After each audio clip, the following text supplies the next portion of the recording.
Do you ever see a successful woman on your feed or in a magazine and think, wow, it must be nice to have it so easy? Well, think again. Behind that glossy cover or smiling face is a ton of hard work, countless failures, and endless learning experiences. I'm Rebecca Minkoff, and I'm here to tell you that success isn't a walk in the park. It takes grit, resilience, and a willingness to take risks. That's why I created Superwomen, a podcast that peels back the varnish and gets into the nitty-gritty of what it takes to make it as a woman in today's world. From luminaries and game changers to women you've never heard of but should, this podcast is here to inspire you to take your next leap, no matter how daunting it may seem. We'll explore the sacrifices these women have made, the highs and lows they've experienced, and the lessons they've learned along the way. So if you're ready to be inspired and learn from some of the most successful women out there, join me on Superwomen. Together, we'll uncover the stories behind the successes and prove that with hard work, determination, and a little bit of luck, anything is possible. Hey everyone, you're listening to Superwomen. Today's guest is Emily Tisch Sussman. Emily is an incredible woman I had the pleasure of getting to know, and the host of She Pivots, which features women, their stories, and how their pivot became their success. After leaving her fast-paced job as the vice president of campaigns at the largest Democratic think tank in DC, the Center for American Progress, she learned to redefine her own idea of success when she left the career she thought she would have forever. Take a listen. All right, so we're doing this. It's Wednesday, October 11th, so there might be a little halo of darkness, but let's just see what we can talk about and inspire in spite of. Well, I mean, I'm always ready to sit down and immediately cry with you. Right. I have done it before, so we really don't know what we'll get out of this conversation. You know, crying is therapeutic. Sometimes you just need to let it out. Yeah, I almost let it out on the subway over here because I watched the wrong thing. Yeah, I'm basically keeping myself off social media right now. You have to right now. I can't. It's, whew. Okay. It's a lot. Yeah. So that being said, we had the opportunity to meet during another harsh time during the pandemic. And so this interview is a long time coming, and I'm so happy we're getting to do this. You host an award-winning podcast called She Pivots. You called it that because you pivoted greatly. You had a whole other life and career in DC. You moved to New York. So for those listening, tell me a little bit about what your pre-life was in DC, what got you interested in politics and covering, you know, that and everything you did there. And then all of a sudden, life changes. Pretty drastically. So my whole career has been as a political strategist, doing federal strategy, so working on like national laws that come out of DC, or federal campaigns like presidential campaigns. I started doing it just because I always felt like I wanted to make a difference in the world. And I know it sounds cliche, but I felt like I had to, like that had to be what I did.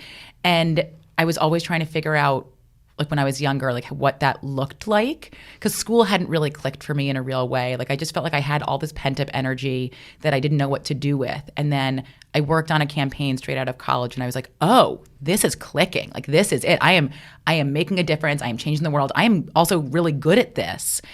We lost that campaign, and I went to law school and then went to work on Barack Obama's first campaign right after that. And after that, like I was so hooked. I was so in it. I was like, we are changing laws. Like we are making people's lives better.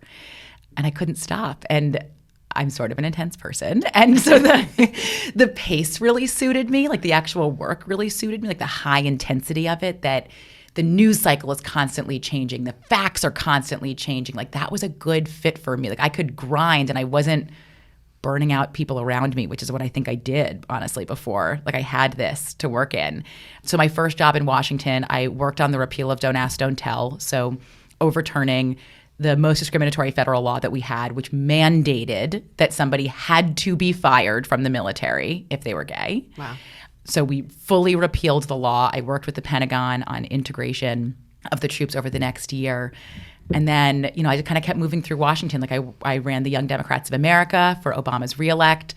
I started going on cable news as a Democratic strategist for almost 10 years. And I ended up running campaigns for the largest progressive think tank through the Obama administration into the beginning of the Trump administration. I ran the only campaign that had defeated the NRA in modern history. I worked on defending the Affordable Care Act. Like, I got to do amazing, amazing work, and I loved it. And then I started having kids. And talk about burn you out. I had 3 kids really quickly. I had them like back to back, no twins. And I could not keep up the pace of my job. Yeah. And it wasn't that I felt drawn to my kids. I actually didn't really, like, I hadn't contemplated being a parent. Like, I hadn't contemplated how it would change my life. And I didn't think about any of it, really. Like, I just didn't really appeal to me. So when you had the first kid, did you say, okay, this is manageable, I can keep this level of intensity at work and figure this out? And or is it like first kid, you're like, oh no, I'm in too deep, but let me just keep drowning? Yeah. It was like, I'm in too deep and let me just keep drowning. Okay. You know, like, I would go to work before he got up. I would come home after he was asleep, but I was trying to be home when he was awake because I was supposed to be. But yeah, I was just drowning. I think the bigger part for me was that I was very clearly not keeping up at work and wasn't the same person that I had been before I had him. And that was killing me. It was so frustrating. Like, I would go on air. Fox News had booked me for every morning show that there was a presidential primary vote. So, like, every time a state would vote for the presidential primaries, Fox News had me on in the 4 a.m. hour and the 5 a.m. hour. So I had to get up at 2:30 to get there. And I was pregnant, and I was pretty sick when I was pregnant. And the farther I got into my pregnancy, and then I would go to work from there.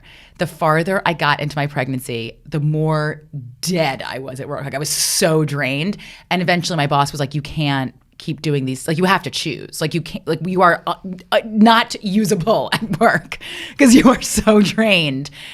And so that just really, it was so frustrating to me. And then I got pregnant immediately after. And then I went back into being sick immediately after. Like, so, you know, I had the baby, I was sick, and I was not keeping up.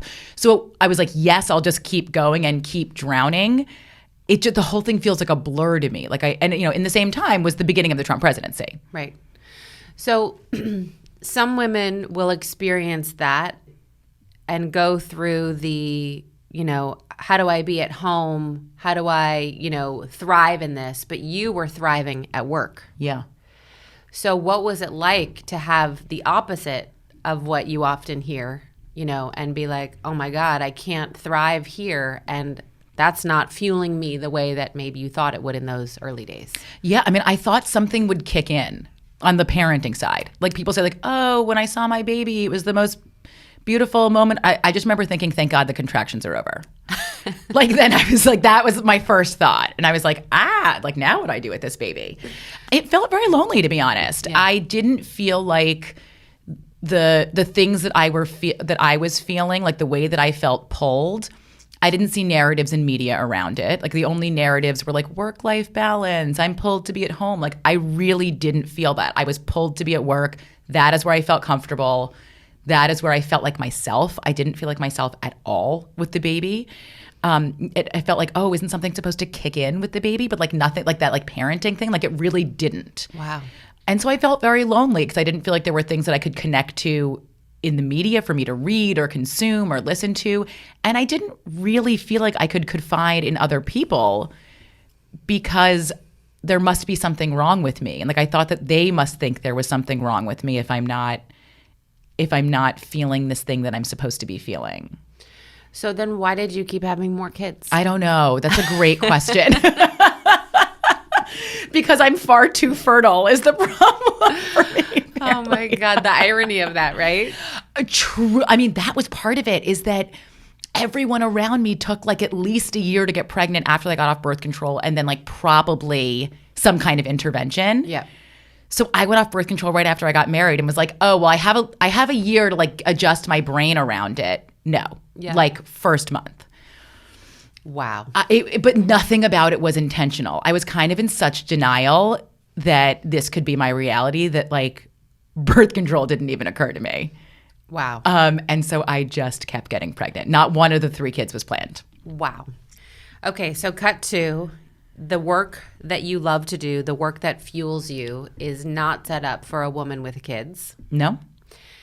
Do you ever think about what needs to change in Washington for that to be just easier, because it is so grueling?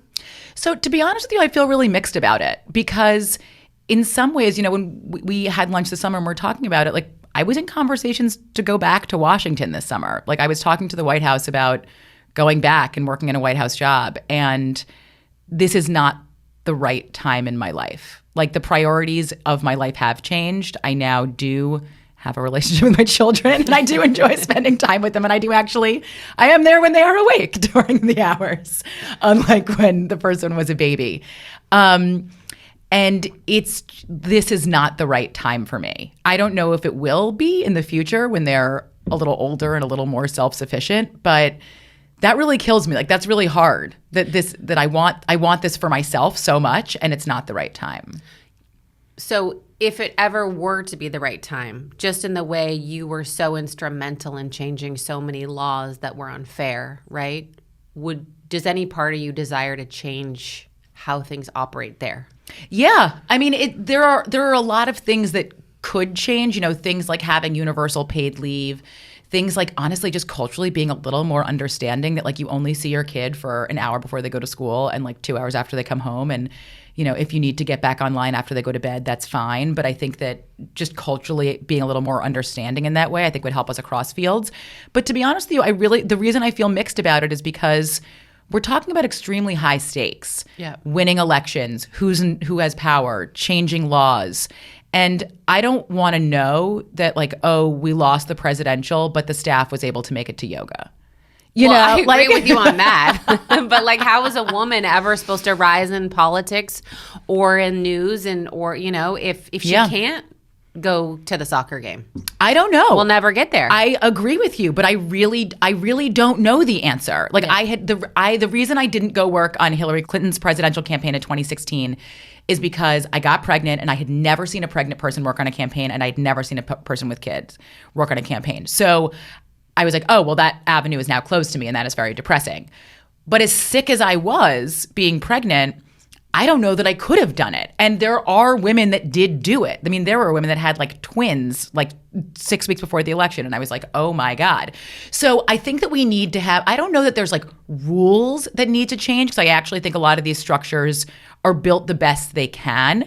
I think culturally we need to change more to be able to let the people, and it's not just moms, it's anybody with young kids, and I think in particular, like drop the minutia. I think that we need to be able to have people without kids, whether they're younger or, and I know they get very resentful about this, I'm sure we're gonna get a lot of hate mail here, but like I did it when I didn't have kids, was like to step in. And by the way, it's a huge learning opportunity. Huge. For people earlier in their careers to be able to take big pieces of responsibility if they can step in without drama. It's how I got a lot of the portfolios that I got, by just saying, nope, I'm gonna work harder and take it. Yeah. I just saw a very depressing article that, Gen Z's ushering in the quiet quitting, and it just made me go, well, you're not going to get very far, and maybe you don't care. Maybe you don't care. And that's fine. And that's fine. But for me, a lot of my identity and self-worth has come from being productive, from accomplishing 100%. hard things. 100%. And I do worry that is not in the conversation about like the Gen Z work-life balance, the quiet quitting, that's not a piece that's being acknowledged, that like you do get a lot of feelings of satisfaction and accomplishment from doing something hard and maybe not accomplishing it every time. Yeah. But like that means you got to try hard. Guess what? When you have kids, you'll be like, oh shit, I didn't want to work hard in my work, but I don't get a choice with this little baby. I don't get a choice here. Gotta stay up all night and still go to work the next day. Exactly.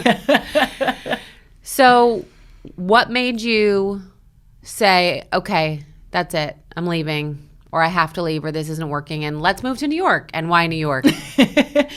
Yeah, we just blew it. I'm just into like blowing things up all at once. It honestly really wasn't that I chose to stay home. It was the end of my maternity leave with my second kid.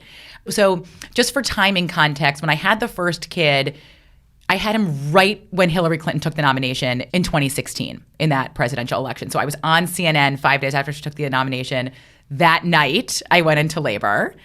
So my first, if you track that 12 weeks, my first day back from maternity leave was the Monday after the election, after Trump was elected. Like when everyone's just roaming around like zombies in the subway crying, my whole office was emptied out, like everyone was just crying. So that was my first Monday back. And I was like, well, I have to prove myself that I'm the same person that I was before I went on maternity leave, like now that I'm a parent. So I went into that time guns blazing. Like I was like, we're going to do some work here, like partly for the think tank, partly for the country, but like more for myself, like to prove that I was still the same kind of worker. Got pregnant, went on maternity leave again. So when I was on maternity leave the second time, it was about a little more than a year into the Trump presidency. And I had been busting my ass. And when I pulled back, because I had to, and I was quite sick during that maternity leave, they thought that I had breast cancer, like the baby wasn't latching. I didn't. I had 11 weeks of mastitis. No. So I really did have to detach in the way that I hadn't, like when I was on my first maternity. This is with baby number 2, you had 11 weeks of mastitis. Yeah, so like with baby number 1, I was back on CNN within 4 weeks. I would bring him with me. Like I was like, I got to be back in the mix. With baby number 2, I was flat on my ass. Like I was out. So it really did have to pull me out. And taking that pause out made me just look at what kind of impact I was having, like what I was giving up and like physically doing to my body by working so hard and like being physically pulled with breastfeeding and having babies, and what impact I was having on like actually being able to push back against the loss of the Trump presidency and the impact. And what we had thought at the beginning of his presidency was that we could do things that would hold him at bay. And about a year in, we realized there was nothing we could do. Right. And so the impact that I was having was not what I thought it was. And I was just too overwhelmed to go back. I was like, I don't know how I can actually handle this job that manages breaking news with 2 babies under 1.5, not feeling well. So it almost didn't even feel like a choice. Mm-hmm. It was that I just couldn't go back. Yeah. And when I told the head of the think tank, she was so kind and she was so understanding. And she's like, well, you're going to give yourself a little break. And I was like, no, who do you think I am? No, I'm not going to give myself a little break. And so I threw myself into political consulting, and I ended up working for Swing Left and managing celebrities all over the country for the 2018 election. Like I put celebrities in swing districts, and that was great. I started a political podcast, and that was great. But it just kind of felt like our time in Washington had run its course. I'm from the city. I'm from New York. So we felt like we should, like it was time to move back. But then 3 weeks after I had the third baby, the pandemic hit. Oh my God. And so we left the city again for, with a weekends full of clothes in a car, never to return. Never to return. Never to return. And so we don't live in the city anymore. Wow. Or we only did for 4 months. But that just sort of blew it up. Wow. So that solidified the kind of the end of that chapter. And then it did. I mean, I had thought going into the 2020 presidential, I was like, okay, now I know how to be a mom with kids and go back into political consulting. Like, I'm going to be able to do this. But then the pandemic hit, and I had no childcare, and I had a 2-year-old, 3-year-old, and 3-week-old. And the only way that you can work in politics is if you are fully immersed. There's no half in, right? Because you don't have all the information if you're half in, and you can't actually be giving good advice, right? So it broke me. Like it really did. Talk me through that moment where you, if you're comfortable. Yeah, it was the whole thing I had been holding on to with my own identity was that I may not be good at parenting, but I'm really good at politics. And so I have my own self-worth is tied up in that. And I saw no more entry points in. Like a political podcast didn't work. Interviewing people didn't work. Nobody would hire me if I couldn't give any part of my brain. I couldn't pitch myself. My kids were running all around me just crying all day. I couldn't focus to write a memo to pitch myself as a consultant. Right. And so I felt like I had no identity anymore. I didn't know who I was. And that was the biggest driving factor in my life up to that point was being a hard worker and being good at my job. And not being defined by, I come from a very prominent family in New York, and not being defined by my family, but being defined as my own person by taking the hardest jobs and being the first one in and last one out was how I defined myself. And none of that was available to me anymore. So I just didn't know what my identity was. I didn't know where I lived. I was like, well, now I'm stuck with these kids that I don't really like. And like, I don't know how that happened. And I really just needed advice. And so what did you do? I literally called the people that could give me the best advice. I was like, I need to know that I'm going to come out of this different than I went into it. Mm-hmm. And like, maybe kind of okay, but like maybe better. And I thought, well, I know how to do podcasts, so let me turn it into a show. And like, maybe that's what I'll do. Like, if I need this advice, maybe other people need this advice too. So that's how it brought me to She Pivots. But because I do everything so intensely, I was like, well, now it's a show. Now it's a brand. I was like, and I need a partner on it. I can't just do it on my own because I felt like I was in my own identity was so tied to politics. I didn't know if anybody wanted to hear anything from me that wasn't political analysis. So I felt like I needed more of like a lifestyle brand partner. Yeah. So I started pitching women's magazines and ended up with Marie Claire as the partner for the show, just because I didn't even trust myself to be able to having conversations without an outside partner validating me. So when you got that initial validation and you started the podcast, do you feel like that began to like make your cup feel full again in a different way? In a different way. It does. I love doing the interviews. I love doing the searching for the guests. Like that feels very validating. It feels like, if I spent my life working on legislative change, like on changing laws, now I feel like we're working on culture change by telling different kinds of stories. Yep. And so that piece is really intentional to me.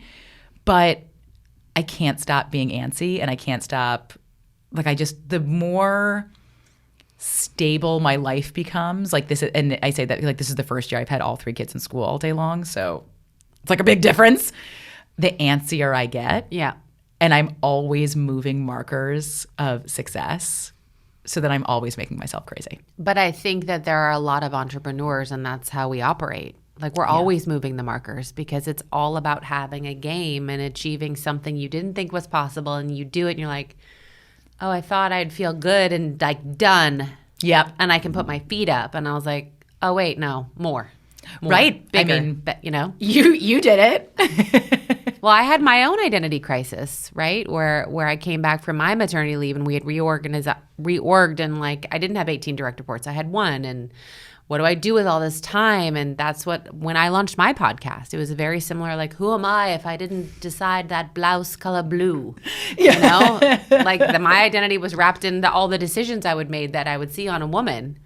And then if I didn't get all the credit for that, who was I? Right. So I definitely feel like out of that crumbling of who you think and what you need sometimes can come incredible things like your award-winning podcast, some of the guests. I don't know if you want to brag about some of the guests you've had. Oh, thank you so much.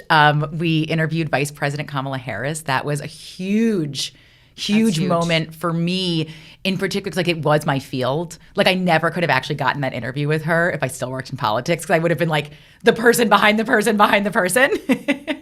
So that felt really validating that, the vice president's office trusted me to have that conversation with her, and we did it in front of a live audience. That was huge.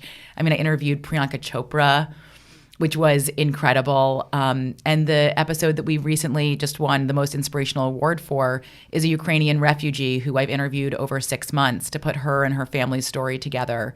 She had been working as a lawyer at Spotify in Silicon Valley. She was living like a super American life when Russia invaded, and her father, who's a total civilian, has ended up running the unit to defending the border with Belarus. And so she just like picked up and went back to Ukraine, and she's been supporting her father's unit. And now she's a refugee status in London. She got Spotify to transfer her to London, and she had to go back to work because her family's not making any income. Wow. She got her sister out. I spent a few days with them in London. To be that close and to be able, I never could have told a story with that level of humanity had I worked still in politics. It would have been about numbers or, bite-size stories that we can get out. But to be able to, we just, the award that we just won for it, we won for most inspirational award. It was an audience award, so you had to vote. And I've been in like constant contact with the guest on it, Tatiana, because she ended up really seeing it as like a validation of her life. Wow. And so she updates me like every day where the voting is. Like we did end up just winning, but to be able to, she's so in it. Like what, in all of the interviews that I did with her, the way that she speaks is almost a little bit detached because I think that's how you have to be for self-preservation. Yeah. But then to be able to give her a platform to be able to tell it broader and give her that opportunity to have that validation. I mean, I was so worried we weren't going to win and then she was going to feel like crushed by it. It's gratifying in a different way. Totally. And so inspiring for so many people. Yeah. The thing that really slays me about the podcast is that we have such a huge variety of guests, like some famous, some not famous, and I have some reality stars on, and they end up being I know. my most listened to episodes. Yep. And the deal that I make with myself is that if I have reality stars on, I have to make them talk about abortion. Oh my God. What if they're not even okay?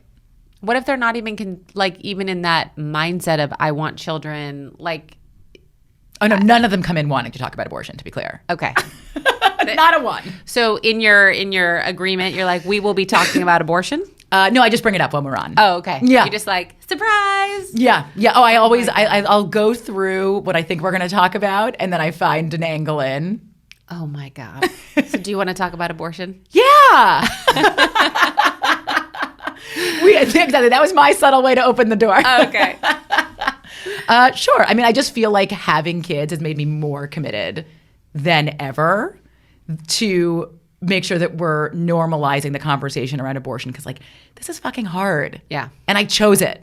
Right. And it's really hard. Yeah. And I cannot imagine forcing someone else to make that decision to have a child because of some ideals. Totally. Which is the case in most states in the country right now. Yeah.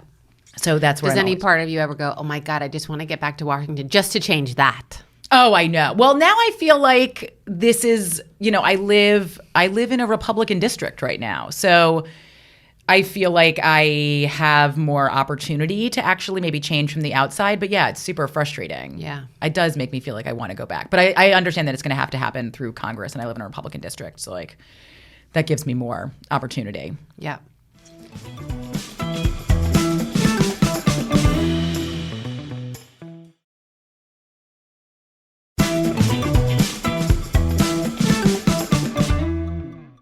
So I want to shift gears here because prior to, actually I texted you last night and I said, tell me something you haven't talked about because you've been on TV a lot. You've obviously have incredible reach with the podcast.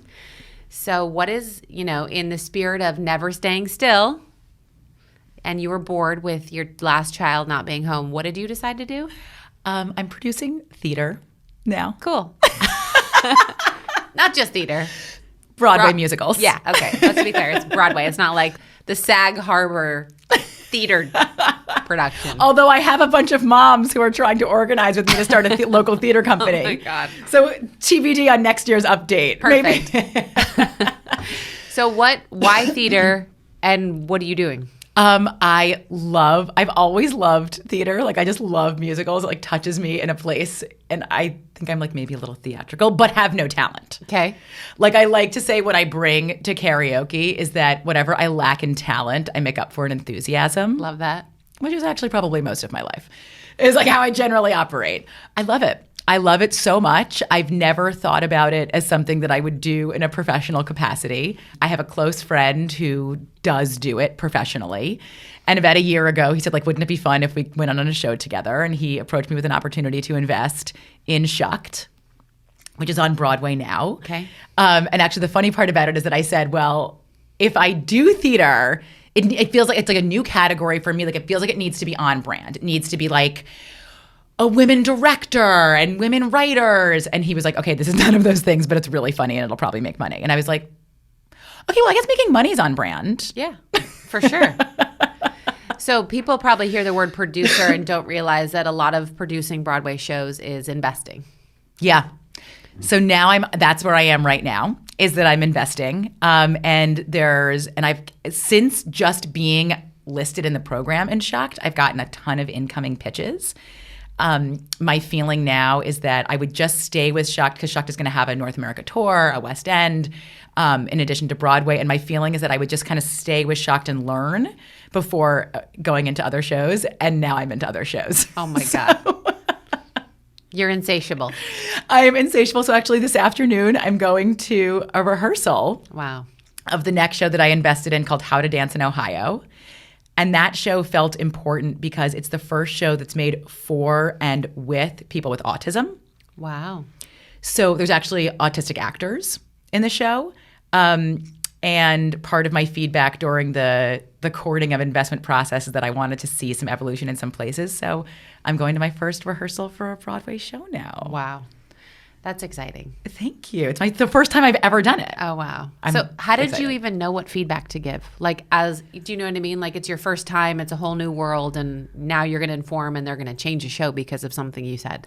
Well, that's a really good question. And I feel like my approach with anything is that I like to just observe for a while until I get the language and the calendar and the rhythm of something before I go into any kind of investment or, even being on the school board, which I, of course, I'm on the school board, the same way that it took about a year of observing before really diving in. And I did that through the process with Shucked and with a lot of the other pitches that I've given. And to be honest, I don't know that I'm giving good feedback.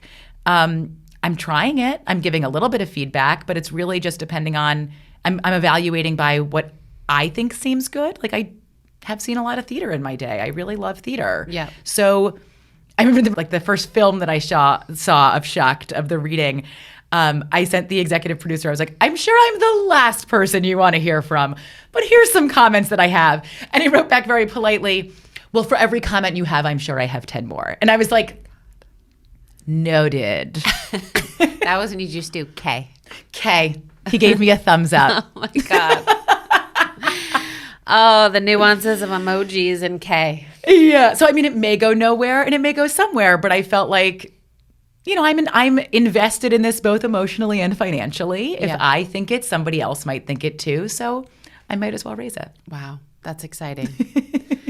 So before we wrap, it's interesting when you say how you came at parenthood. I came at it where kind of, I guess, not the opposite, but, the minute I had my son, I was like, why didn't I have this sooner? And felt like I was fueled with work and fueled as a parent. And you have now launched new ventures and your little birdies are free. So have you come to a place where you feel like you're getting towards a harmony of both or not? I do. I really don't identify with the work-life balance language. I just think it's outdated. Well, you know what I was going to say in my next time I'm asked that is, men never have it, right? And they've never had it. So why we think we should have it as women is completely ridiculous. No one has it. No one has it. But I think the way that you ask the question is the right way to ask it. Is it, am I fueled by both in the right ways? And I think that I am now. I think I figured, I don't make everything, either with work or with personal. And I think, something that actually Dr. Becky said when I interviewed her really resonated with me, which was be parenting the way you want your children to grow into adults. Mm-hmm. And part of that is that I want them to have resilience and I want them to have independence. And the only way they will have either resilience or independence is by having obstacles and is by having to have some level of independence. Yep. And, I don't live in the city. I come to the city for 2 days at a time to every few weeks to record, to have meetings. And I mostly don't call home when I'm away. Yeah. The kids they mostly just have to, because I actually find it's worse when I call because I'm disrupting their ability to be able to detach from me and gain some independence and get their own kind of rhythm going. And that's been actually really helpful. And it's good for me. Yeah. I'm fully in it when I'm in it. Yep. It's funny you say that because I completely detach at this point from talking to my husband when he's out of town. I'm like, I don't want to talk to you. Oh, same. He called me yesterday. He's like, we just haven't talked. And I was like, yeah, it's kind of on purpose. You were like, well, you're gone, right?